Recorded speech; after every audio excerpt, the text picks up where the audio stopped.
Tiger రొయ్యలతోటి curry కనుక నేను చెప్పే విధంగా రెడీ చేసుకుంటే చాలా టేస్ట్గా అయితే ఉంటుందండి. ఈ రొయ్య వచ్చేసి మనకి చాలా పెద్ద సైజ్ అయితే ఉంటుంది. ఇవి వచ్చేసి మీకు తక్కువ కనిపించవచ్చు, కానీ ఇవి 150 రూపాయలండి ఈ రొయ్యలు.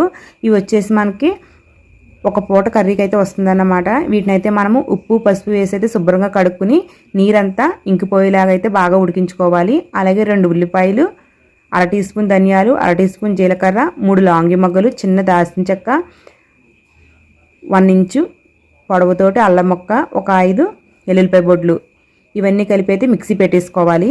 ఈ విధంగా మిక్సీ పెట్టేసుకున్న తర్వాత మనము ఒక కళాయి అయితే పెట్టుకుని అందులో 3 టేబుల్ స్పూన్ ఆయిల్ వేసుకుని ఈ విధంగా వేయించుకోవాలి. మనం మసాలా ఎంత బాగా వేయించుకుంటామో కర్రీ అంత టేస్ట్గా ఉంటుందండి.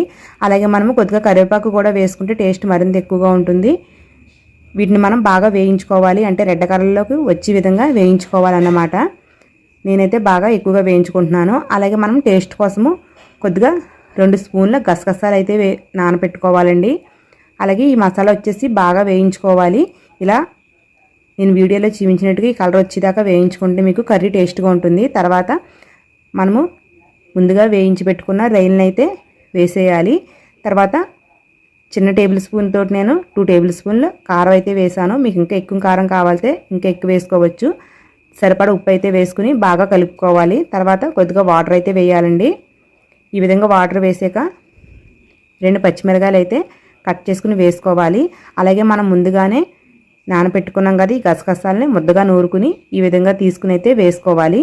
ఈ గసగసాల వల్ల మనకి కర్రీ మరింత టేస్ట్గా ఉంటుందన్నమాట. మరీ ఎక్కువగా కాకుండా మరీ తక్కువగా కాకుండా వాటర్ అయితే నేను వీడియోలో చూపించినట్టుగా వేసుకోవాలి.